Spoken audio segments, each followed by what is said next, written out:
Buat kita semakin sulit memahami apa itu Tritunggal. Tritunggal itu bagaimana, So? Yuk. lanjut. Walaupun orang mau pahami bagaimanapun, orang gak akan sampai gitu. Salam sejahtera bagi kita sekalian. Selamat datang di program acara talk show Teens for Christ at Gemim Kalvari Pineleng. Bersama-sama dengan saya Vicky sebagai host saat ini. Dan saya juga akan memperkenalkan rekan-rekan diskusi kita untuk saat ini. Ada Kifli. Kifli, bagaimana kabar hari ini? Puji Tuhan, Kak. Baik. Ada juga Gebi. Gebi, bagaimana kabar hari ini, Gebi?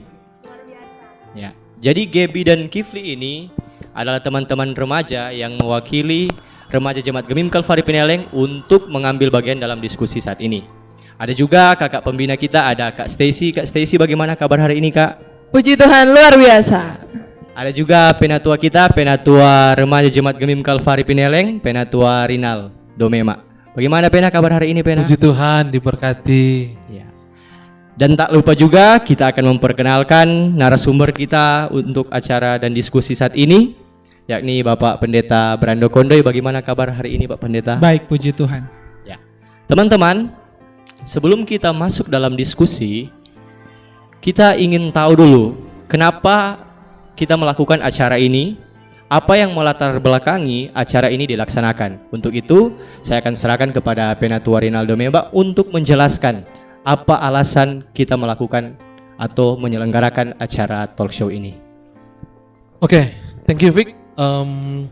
Jadi, puji Tuhan, di masa pandemi ini, kami Komisi dan Pembina Remaja Gemim Kalvari Pineleng menyadari bahwa ada begitu banyak program yang telah dirancangkan yang karena keadaan dan situasi memang tidak memungkinkan untuk dilaksanakan. Untuk itu kami bersyukur kalau Roh Kudus boleh mengarahkan kami, boleh memberikan kami hikmat sehingga teman-teman komisi dan pembina remaja boleh berinisiatif untuk melaksanakan program ini. Nah, kami berharap sebenarnya dengan adanya program ini bisa kita boleh sharing bersama dan boleh belajar bersama, berakar, bertumbuh dan berbuah dalam Kristus, baik teman-teman komisi, pembina dan terutama adik-adik remaja. Kita boleh belajar bersama terkait firman Tuhan dan hal-hal yang memang menjadi pertanyaan dari adik-adik remaja kepada kami pembina remaja.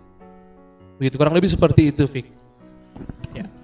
Jadi oleh karena pandemi COVID-19 ini, remaja Jemaat Gemim Kalvari Pineleng mengambil suatu inisiatif untuk meningkatkan pelayanan dari segi pengajaran untuk mencapai atau menggapai tujuan, yaitu Teens for Christ, remaja bagi Kristus.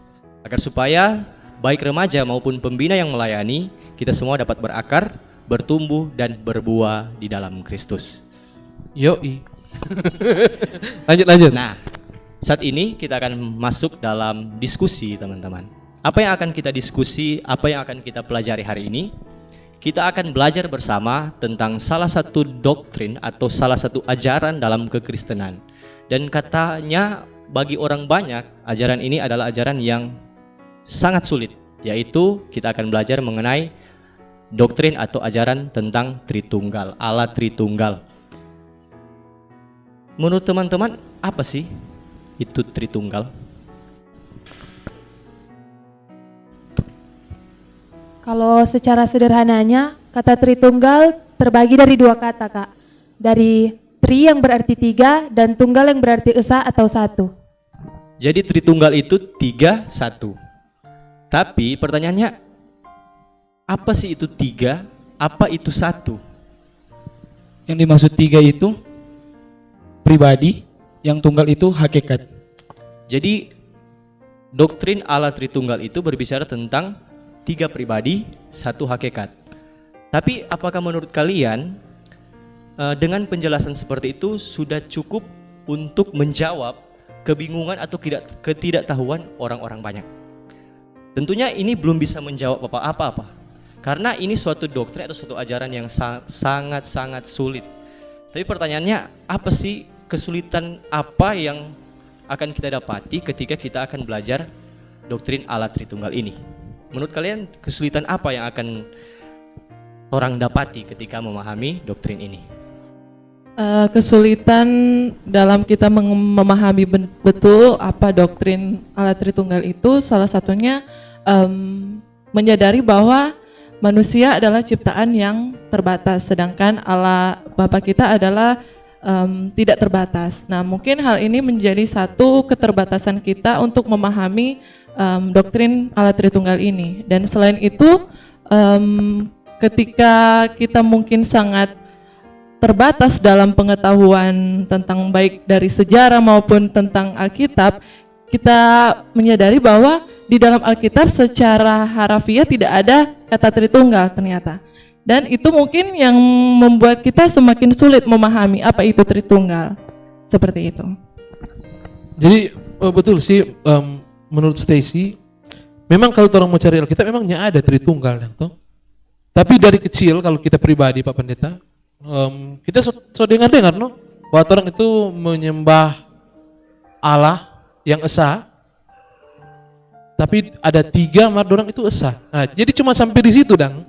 Nyandak memang mau cari tahu lebih dalam karena ndak ada juga yang kasih belajar dan kita rasa ndak perlu mau sampai mau mengerti sekali. Begitu dan jadi nyanda ada yang membuat kita berusaha mencari tahu lebih dalam. Kalau kita pribadi seperti itu. Jadi ternyata memang ada begitu banyak kesulitan ketika orang berusaha memahami tentang doktrin Allah Tritunggal ini. Dan itu bukan hanya dialami oleh remaja saja, bahkan untuk di kalangan-kalangan orang yang sudah dewasa, teman-teman. Tapi sekalipun sulit, bukan berarti orang tidak bisa belajar tentang itu. Sedangkan itu suatu pengakuan iman yang orang yakini juga di dalam kekristenan itu sendiri. Nah, teman-teman, tapi sebelum orang semakin bingung, apa sih kata Alkitab mengenai Tritunggal itu?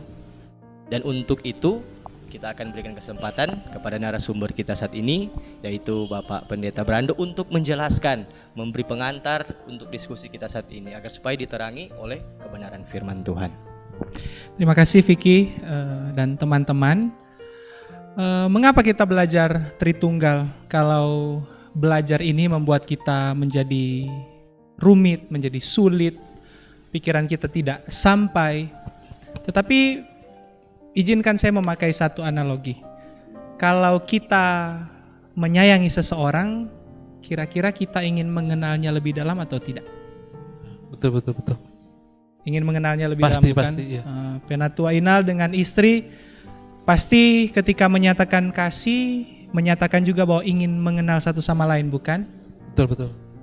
Nah, begitu juga Allah. Kita tahu bahwa perintah yang pertama dan yang terutama yang disampaikan oleh Tuhan Allah, juga disampaikan oleh Tuhan Yesus adalah kasihilah Tuhan Allahmu dengan segenap hatimu dan dengan segenap jiwamu, dengan segenap akal budimu dan dengan segenap kekuatanmu. Allah meminta kita mengasihi Dia. Dan kalau kita mengasihi Dia sungguh-sungguh sebagaimana tadi Penatua Inal kepada istri ingin mengenal Dia lebih dalam, maka kalau kita mau mengasihi Allah, kita juga mau mengenal Dia lebih dalam. Agaknya aneh kalau kita mengatakan kita mengasihi Allah, tapi kita tidak mau mengenalnya lebih dalam. Maka Allah memperkenalkan dirinya kepada kita melalui apa? Melalui Alkitab, melalui firman Tuhan. Dan karena itu waktu kita mengatakan saya ingin mengasihi Allah, saya ingin mengenal Dia juga. Dan itu yang diharapkan kepada semua remaja, bukan? Saya menjadi remaja yang mengasihi Allah, saya juga ingin mengenal Allah. Maka untuk belajar Tritunggal, walaupun sulit, tapi kita harus mempelajarinya. 1 Petrus 3 ayat 15 mengatakan seperti ini, kuduskanlah Kristus di dalam hatimu, dan siap sedialah di dalam segala waktu untuk memberikan pertanggungan jawab. Orang yang nak tahu, satu kali Gaby atau Kifli ada jalan-jalan di mana, kong orang lain tahu bahwa Gaby dan Kifli itu orang Kristen, lalu orang tanya, Gaby atau Kifli, Tritunggal itu bagaimana so? Ngoni orang Kristen menyembah 3 Allah, Kang? Kira-kira mau jawab apa? Kalau kita tidak belajar, kalau kita tidak menggumuli hal itu di dalam kehidupan kita mulai dari remaja. Karena itu walaupun sulit, Tuhan berjanji kalau kita mau dengan rendah hati memohon pertolongan Roh Kudus, Dia akan memberikan pengertian kepada kita supaya kita bisa mengerti Allah Tritunggal itu seperti apa. Dan kita perlu tahu juga, walaupun kita sudah belajar dengan sungguh-sungguh, dengan dalam, kita tidak akan pernah secara penuh mengerti Allah Tritunggal itu. Saya suka memakai analogi bahwa otak kita sebesar apa sih? Sebesar kepalan tangan ini saja. Dan otak yang sebesar kepalan tangan ini mau mengenal Allah, pencipta langit dan bumi, ya kita tidak akan pernah bisa, bukan? Karena itu mari kita melihat Alkitab kita, juga remaja-remaja Kalvari Pineleng secara khusus. Ada satu ayat di dalam Ulangan pasal 6 ayat 4 yang sangat penting. Dan saya kira ayat ini kita tahu semuanya dan diajarkan kepada kita, sebagaimana juga diajarkan kepada orang Israel, sampai kepada anak-anak yang paling kecil ayat ini diajarkan. Kalau kita membaca Ulangan 6 ayat 4 dikatakan, dengarlah Israel, Tuhan itu Allah kita, Tuhan itu esa. Jadi pengakuan pertama bahwa orang Israel, orang Kristen menyembah Allah yang esa. Kita tidak menyembah 2 Tuhan, 3 Tuhan, 4 Tuhan, 5 Tuhan. Maka kita berjalan beriringan dengan sila pertama Pancasila, ketuhanan yang Maha Esa. Karena pengertian itu ditekankan di dalam Alkitab, di dalam Taurat. Dan hal itu ditekankan juga kalau adik-adik remaja sudah ada yang hafal 10 hukum. Hukum pertama adalah jangan ada padamu Allah lain di hadapanku. Allah menekankan bahwa Dia adalah satu, tidak boleh ada yang lain. Sehingga diikuti dengan perintah kedua, jangan membuat bagimu patung yang menyerupai apapun, jangan sujud menyembah kepadanya. Jadi sejak awal orang Israel, orang percaya menyembah satu Allah. Itu yang disebut monoteisme. Monoteisme itu adalah kepercayaan kepada satu Allah. Lawannya apa? Politeisme. Kalau adik-adik remaja tahu politeisme, menyembah banyak Allah. Tetapi orang Israel, orang percaya menyembah hanya satu Tuhan. Maka disebut monoteisme. Nah, itu kalau kita membaca perjanjian lama. Rasa-rasanya gampang saja, bukan? Orang berhenti di kitab Maliaki, so tenang. Tetapi waktu orang masuk di perjanjian baru, tiba-tiba kita dibawa pada pemikiran yang nampaknya bertentangan atau berbeda. Waktu orang kalau masuk gereja, orang dengar waktu pendeta mau babaptis, dia babaptis di dalam nama Allah Bapa, Allah Anak, dan Allah Roh Kudus. Matius 28 ayat 19. Dan kalau orang mendengar misalnya berkat diucapkan, kasih karunia Tuhan Yesus dan kasih Allah dan persekutuan Roh Kudus menyertai kamu sekalian. 2 Korintus 13 ayat 13. Jadi kalau kita boleh bertanya secara sederhana, yang benar mana? Kita menyembah satu Tuhan sebagaimana yang diperkenalkan di perjanjian lama, atau kita menyembah 3 Tuhan? Karena perjanjian baru menunjukkan kepada kita bahwa ada Allah Bapa, ada Allah Anak, dan ada Allah Roh Kudus. Maka penting sekali untuk belajar apa itu Tritunggal. Bahwa sebagaimana yang Gaby sudah sampaikan tadi, kata Tritunggal, kalau orang mau baca-baca di Alkitab sama dengan Kak Stacy bilang, torang nyana mau apa di dalam Alkitab? Nyanda ada. Tapi torang memahami bahwa Allah yang kita sembah itu 3 di dalam 1, 1 di dalam 3. Dan itu yang berusaha untuk orang pahami. Jadi Pak Pendeta, tadi kan Bapak Pendeta katakan bahwa hari ini kita akan baca tentang Tritunggal. Jadi 3 pribadi dalam satu hakikat. Ya. Apa sih Pak Pendeta itu 3 pribadi dan apa itu satu hakikat? Jadi apa itu pribadi, apa itu hakikat? Iya. Tapi sebenarnya sejak kapan, Dang? Sejak kapan ini Tritunggal dibahas atau ada doktrin Tritunggal atau diakui mungkin di gereja, Pak Pendeta? Iya. Karena kalau kita pribadi dari kita tahu dari kecil sudah dengar itu Tritunggal. Tapi Karena tadi Pak Pendeta sempat bilang tidak ada di Alkitab, kemudian akhirnya ada kata Tritunggal. Nah, sejak kapan itu kira-kira, Iya. Pendeta? Kata Tritunggal pertama kali dimunculkan oleh seorang yang bernama Tertullianus. Jadi Tertullianus karena dia baca Alkitab, Perjanjian Lama mengakui Tuhan itu Allah kita, Tuhan itu Esa, tetapi di Perjanjian Baru Allah Bapa, Allah Anak, dan Allah Roh Kudus, maka Tertullianus memikirkan satu kata yang bisa menjelaskan hubungan ini. Maka muncullah kata Tritunggal. Tetapi pertanyaan dari Kak Vicky tadi penting sekali. Sebelum kita lanjut, apa maksudnya satu hakikat tetapi tiga pribadi? Satu hakikat, tiga pribadi. Nah, pendeta ingin pakai satu contoh yang mungkin tidak terlalu sempurna, tetapi bisa menolong torang. Nah, di meja ini ada berapa Alkitab? Tiga. Berapa Ada Alkitab? 3 Alkitab. Ada? Tiga. 3 Alkitab. Kalau pendeta tanya, hakikat dari 3 ini apa? Alkitab. Alkitab. Ya. Jadi ada 3, tetapi hakikatnya Alkitab. Tetapi ada 3 pribadi.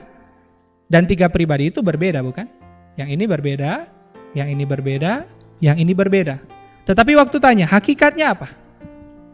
Ini Alkitab. apa? Begitu dong, Kang? Ini apa? Iya, betul sekali. Oh, Ini apa? Oke. Alkitab. Waktu tanya, ada berapa? Ada 3. Oh, betul, Tapi betul, satu betul. apa? Satu Sama-sama Alkitab. hakikat, sama-sama Alkitab. Jadi waktu orang dengar Allah Bapa, Anak, dan Roh Kudus, itu ada berapa? Ada 3. 3. Tetapi waktu tanya, hakikat ketiganya apa? Dorang siapa? Begitu dong. Dorang apa? Dorang apa? Tuhan, Dorang apa? Allah. Allah. Allah. Jadi Allah ya, bukan Tuhan. Beda, Kang. dorang Tuhan Allah. Dorang Tuhan Allah. Allah. Jadi hakikatnya apa mereka itu? Allah. Tetapi waktu ditanya siapa? Ada Allah Bapa, Allah Anak, dan Allah Roh Kudus. Pertanyaannya, dorang 3 atau 1? Dorang ada 3. 3 pribadi. Iya, betul. Tetapi waktu ditanya hakikatnya, 1. 1. yaitu Allah. Allah. Allah Bapa, Allah Anak, Allah Roh Kudus. Allah Roh Kang. Kudus. 3 tetapi 1. Sama-sama Allah, Hakikat. Kang. Betul, betul. Maka kalau kita boleh sesuaikan dengan pengakuan iman Israel, Tuhan itu Allah kita, Tuhan itu Esa, ya Tuhan atau Allah, ya memang cuma 1. Tetapi menyatakan diri di dalam 3 pribadi. Tidak sepenuhnya dapat kita pahami, tetapi itu penjelasan yang bisa kita berikan. Tetapi di dalam perjalanan gereja, untuk mau mengerti tentang apa yang disampaikan oleh Alkitab, orang juga kadang-kadang pakai analogi-analogi tertentu. Dan saya kira ada analogi-analogi yang remaja mungkin pernah dengar untuk menjelaskan Tritunggal. Kalau dari kita pendeta yang biasa kita jadi dengar, ada analogi-analogi yang bilang yang menjelaskan tentang Tritunggal. Contohnya kita ketika kita ada di dalam kita keluarga, kita itu sebagai anak. Iya, Nah, ketika kita berada di sekolah, kita ini sebagai murid. iya, Nah, pas kita ada di tengah-tengah pergaulan, kita ini sebagai teman. iya, Nah, itu analogi-analogi yang biasa kita dengar. iya.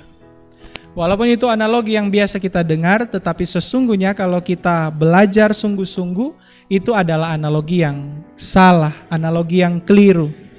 Waktu saya berada di rumah, ya saya ayah kepada anak saya. Waktu saya mengantar mobil, saya menjadi sopir. Tetapi waktu saya ada di perusahaan, saya adalah direktur. Itu satu saya, tetapi satu saya itu memerankan peran yang berbeda-beda. Nah, itu berbeda dengan pengertian Tritunggal yang kita pahami bahwa satu hakikat tadi, tetapi dia memang ada 3 pribadi. Dan 3 pribadi itu dapat dibedakan. Maka ada Allah Bapa, Allah Anak, Allah Roh Kudus yang bisa kita bedakan. Paling tidak kalau kita membaca Alkitab, Allah Bapa itu mencipta, bukan? Kejadian 1 ayat 1, pada mulanya Allah menjadikan langit dan bumi. Tetapi waktu kita mengenal Allah Anak, dia melakukan tindakan apa? Menebus. Dengan dia datang ke dunia, menjadi manusia, mati di atas kayu salib untuk keselamatan kita. Dan ada Allah Roh Kudus yang diutus untuk tinggal di dalam hati setiap orang percaya. Jadi hakikatnya satu Allah, tetapi Allah itu punya 3 pribadi yang bisa kita bedakan di dalam peran, di dalam tugas mereka sebagai pribadi-pribadi itu, tetapi mereka hanya satu Allah.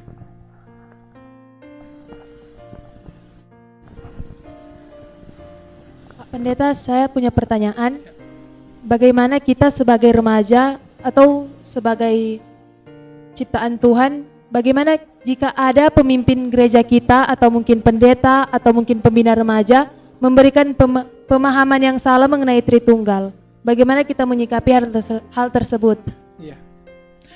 Nah, dari apa yang disampaikan dari Kifli tadi saja sudah ada perbedaan-perbedaan untuk mengerti Tritunggal itu dengan memakai analogi atau ilustrasi yang berbeda-beda.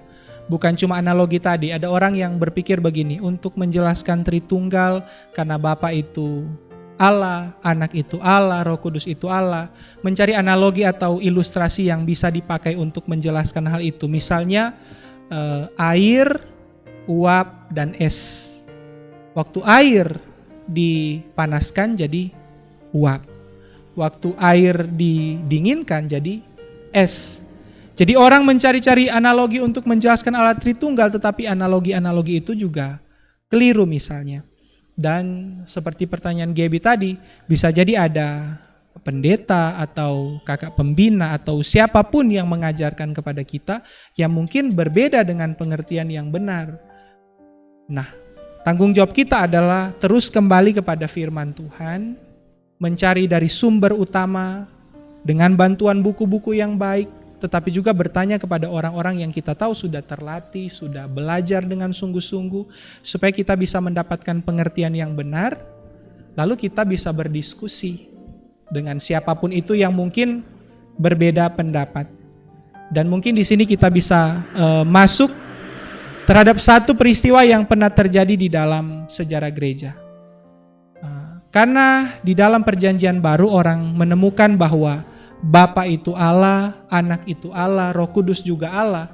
Jadi orang mencari-cari pengertian bagaimana supaya di dalam perjanjian lama kita mengakui Allah itu Esa, tetapi di perjanjian baru Allah itu menyatakan diri di dalam 3 pribadi. Torang mau sehubung itu bagaimana?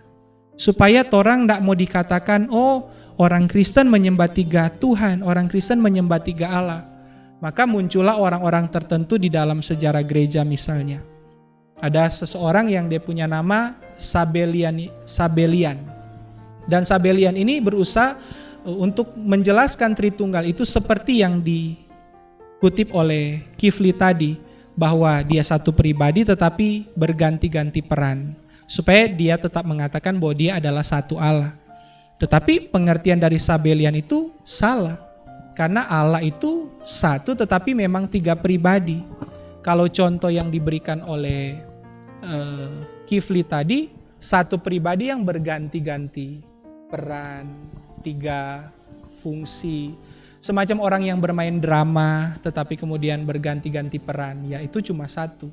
Tetapi di dalam Alkitab, Tritunggal tidak demikian. Bapa tidak bisa menjadi anak, anak tidak bisa menjadi Roh Kudus, Roh Kudus tidak bisa menjadi Bapa. Mereka dapat dipisahkan, bisa dibedakan di dalam fungsi-fungsi tadi, tetapi mereka tetap satu Allah. Kemudian ada orang juga yang muncul bernama Arius. Dia berusaha menjelaskan Allah Tritunggal, bagaimana Allah yang Esa itu bisa ada 3. Jadi Arius menjelaskan, oh mungkin Allah yang Esa itu cuma Allah Bapa. Lalu Yesus Kristus itu ada di bawah Allah Bapa, Roh Kudus ada di bawah Yesus Kristus, jadi ada urut-urutan. Yang Allah yang satu itu cuma Allah Bapa, tetapi Yesus Kristus itu bukan sepenuhnya Allah, Roh Kudus juga bukan sepenuhnya Allah, seperti Allah Bapa. Untuk menjelaskan bahwa Allah itu Esa. Tetapi pemahaman-pemahaman itu keliru. Sebagaimana dikatakan tadi, Allah itu satu hakikatnya yaitu Allah, tetapi ada 3 pribadi yang bisa dibedakan, tetapi bukan berarti kita menyembah 3 Allah, tetapi hanya satu Allah dengan 3 kepribadian yang bisa dibedakan.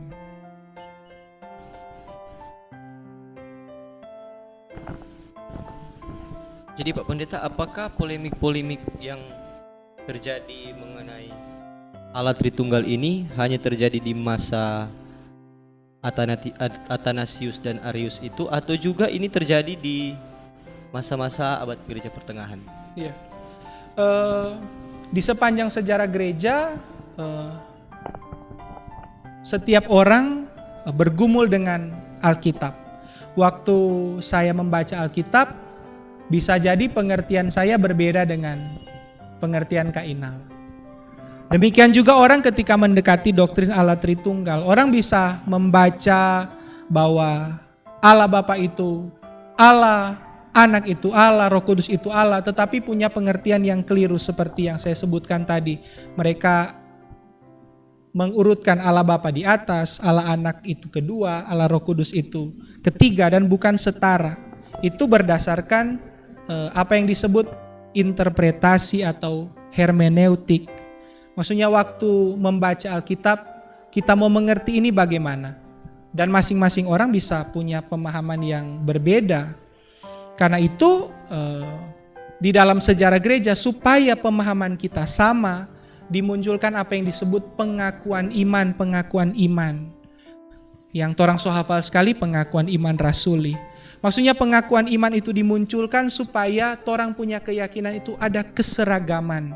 Tidak disesatkan oleh rupa-rupa angin pengajaran sebagaimana disebut di dalam Efesus pasal 4. Ada banyak rupa-rupa angin pengajaran. Untuk melawan itu, torang baking satu pengakuan iman yang sama sehingga waktu torang mengaku, torang pe pengertian juga sama. Maka selain pengakuan iman rasuli, ada pengakuan iman Nisea Konstantinopel yang berusaha menjelaskan Allah Tritunggal itu bagaimana sih? Nah, maka kalau kita membaca pengakuan iman, bagi adik-adik remaja yang mungkin pernah membaca atau mungkin sudah menghafal, ada satu kalimat di dalam pengakuan iman Nisea Konstantinopel yang mengatakan bahwa Yesus Kristus sehakikat dengan Bapa, Allah dari Allah, terang dari terang, Allah yang sejati dari Allah yang sejati.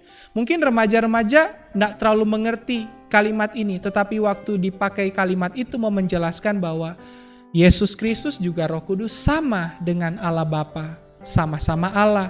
Tidak ada yang di atas kemudian ada yang di bawah, tetapi sama-sama setara. Maka dikatakan Yesus Kristus itu Allah dari Allah, terang dari terang, Allah yang sejati dari Allah yang sejati. Mau menunjukkan bahwa Yesus Kristus juga Tuhan, sama seperti Allah Bapa dan Roh Kudus, tetapi bukan 3 tetapi 1, untuk disembah oleh setiap orang yang percaya. Seperti itu. Jadi berdasarkan apa yang Pak Pendeta sampaikan, menurut teman-teman, apakah teman-teman sudah bisa menjelaskan tentang Allah Tritunggal ini atau belum?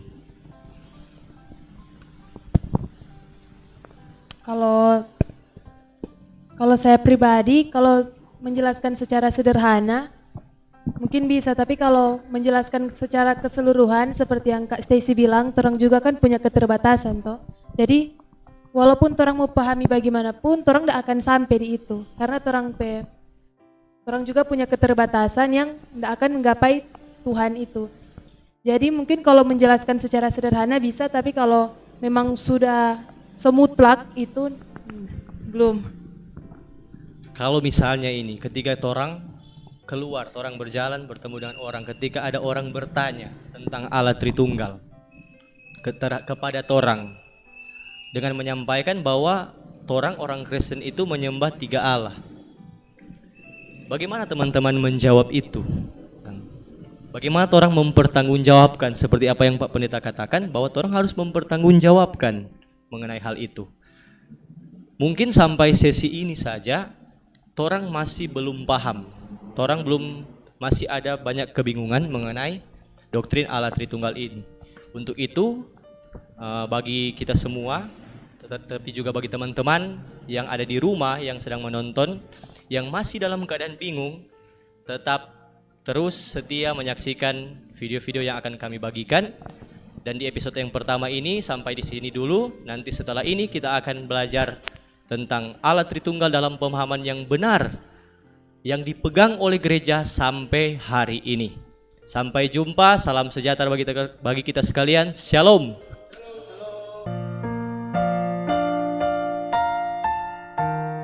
Di puncak masa kritis, pendeta, Ya. bertanya segala sesuatu Ya. dan dalam tanda kutip meragukan segala sesuatu.